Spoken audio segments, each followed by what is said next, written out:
Aujourd'hui, nous allons parler de ce grand froid qui existe entre Kokamoshik et Emma Louès. Emma Louès, Emma Louès, Emma Louès. Tu dois être difficile, hein? Tu dois être difficile. C'est ce qu'on appelle l'apparence est trompeuse. Je ne sais pas ce qui se passe dans tes amitiés. Parce que tu es une personne discrète. Tu es une personne réservée. Tu es tout le temps souriante. Tu ne réponds pas au pic qu'on te lance. Tu ne viens pas te justifier face à une séparation.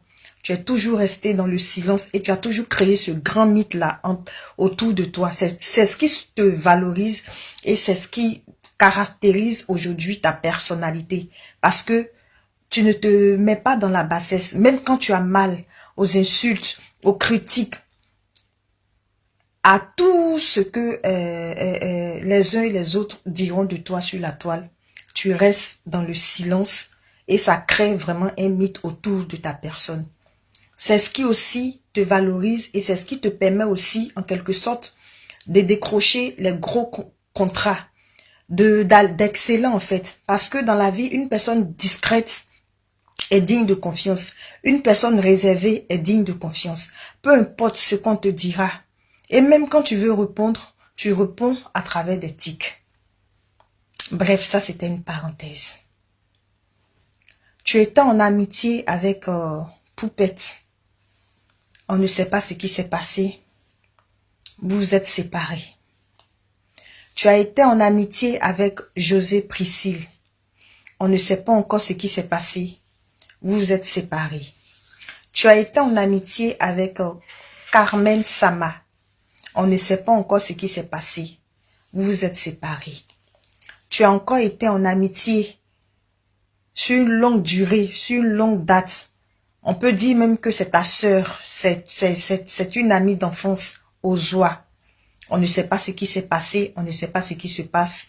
Il y a un froid entre vous, parce que pour Ozwa, je ne dirais pas que vous êtes séparés. Il y a un froid entre vous. Nous avons vu cette entente, ce trio gagnant qui est Aputu National, Kokamoshik et toi. C'est tellement beau de voir la Côte d'Ivoire réunie. C'est tellement beau de voir 3 Ivoiriens ensemble, en train de rire, rigoler, s'envoyer des petits messages sur des posts.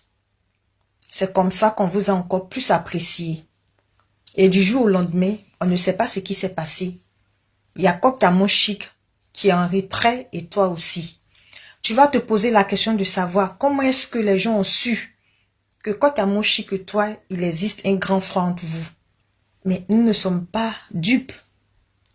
D'autant plus que Kokamoshik, c'est une personne entière. C'est une personne qui ne porte pas des gants. C'est une personne qui n'est pas hypocrite. C'est une personne ouverte. C'est une personne qui s'en fout des préjugés et qui s'en fout de ce que diront les autres. Même quand elle doit se plomber, elle le fait parce que pour elle, c'est de manière naturelle. Et c'est aussi ce qui la caractérise. On a vu combien de fois Kokamoshik faisait ton atalakou. Et même ton amitié avec Kokamoshik. Parce que toi, Emma Louès, de ce que j'ai pu constater, tu ne colles pas ton image ou bien tu ne viens pas vers des personnes qui ne sont pas en vogue. Quand tu n'as pas une certaine notoriété, quand tu n'as pas un certain nombre d'abonnés, quand tu n'as pas un certain nombre de vues, tu ne te colles pas à ces différentes personnes. Et c'est comme ça que tu as commencé à faire les TikTok avec les vidéos de Kokamoshik, venir parfois même sur ses posts, dire Mamoun, Mamoun, et c'est comme ça qu'elle aussi elle a commencé à te rendre l'ascenseur en t'appelant bébé, bébé, mon bébé. Et tu venais à Paris, tu l'invitais, et tout est parti de là. Tu sais, dans la vie, Emma Louès, quand tu es dans des difficultés ou bien dans des problèmes avec une personne, la première fois, on peut t'excuser. On peut dire que c'est un malentendu, c'est une incompréhension. Une deuxième fois, on peut encore excuser. Une troisième fois, les gens se poseront la question de savoir, est-ce que ce n'est pas toi le problème? Mais là, ça fait la 5e personne qui se colle à toi et qui répare dans le silence aussi comme les autres. Tu ne peux pas marcher avec des personnes qui t'apprécient énormément. Regarde Kokamo Chic. Regarde comme elle faisait ton atalakou. Mon bébé, félicitations, mon bébé. Quand il y a un petit truc, elle t'adulait en fait. Elle se limite. Excuse-moi Kokamo Chic, mais elle se rabaissait, elle te valorisait. Elle préférait te lancer, te mettre haut. Pendant que quand tu la connaissais, c'est pas toi qui l'as faite.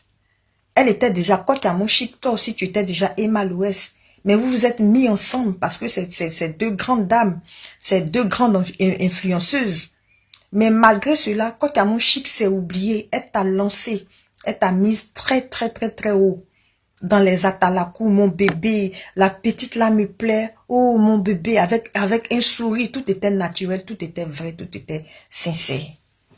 Moi, je ne sais pas ce qui se passe dans tes amitiés, mais je pense que tu dois être de ces personnes qui aiment qu'on leur fasse des éloges, qu'on leur dise tu es belle, tu es intelligente, tu es ceci, tu es cela. Mais tu n'aimes pas aussi encourager, tu n'aimes pas aussi complimenter. Je peux me tromper, mais c'est ce qui en ressort. Parce que en amitié, quelqu'un peut t'accepter avec tes défauts et tes qualités. Mais par moment, quand la personne aussi a son moment de gloire, ou bien quand tu vois que la personne aussi est en train de prendre de l'ascendance, de monter de grade, toi aussi tu dois valoriser à ton tour la personne et ne pas chercher à la descendre. Elle est jalouse de toi, elle ne veut pas de ton bonheur. Elle pense que le bonheur que toi tu as là, tu ne le mérites pas. C'est elle qui le mérite. Elle pense qu'elle est plus belle que toi. Elle pense qu'elle a plus c'est-à-dire que elle a plus de chance que toi, que normalement toi tu ne mérites même pas ce que tu es en train d'avoir. Et donc ça doit lui revenir à elle. Et puis elle commence à sortir avec ton gars. Elle commence à sortir avec ton gars. Faites attention. Toi-même, une femme même, tu es avec un gars. Ton gars même, il te donne tout. Ton gars, tu es heureuse avec lui. Mais il dit, si tu es en train de gérer un way, si quelqu'un est en train de te draguer, ou bien tu commences à flirter avec quelqu'un, tu as besoin de dire à ta copine. Tu as besoin de dire à ta copine, tout le monde te drague, tu vas dire à ta copine. C'est-à-dire que quand tu vas à rendez-vous de garçons, tu vas dire à ta copine, ta soi-disant meilleure copine, ta meilleure amie, tu lui dis tout. Elle, maintenant, elle se lève et puis elle raconte tout à ton gars. Parce que, vous savez, femme fait peur. Femme fait peur. Moi, c'est ce que je vous dis. J'ai dit, la femme fait peur. C'est-à-dire que femme qui est là, pour te détruire, là, prends le numéro de ton gars, prends le numéro de ton mari, et puis l'appeler, et puis te salir, gâter ton nom pour que ton mari te quitte, pour que ton gars te quitte, là. Ça, là, c'est rien pour une femme. Ça, c'est des beignets aux crevettes. Oui, il faut que vous compreniez. Vous savez, il y a une dame, une jeune fille, qui était avec sa meilleure amie. Et donc, qui était dans une relation où l'homme, il était tellement fou d'elle.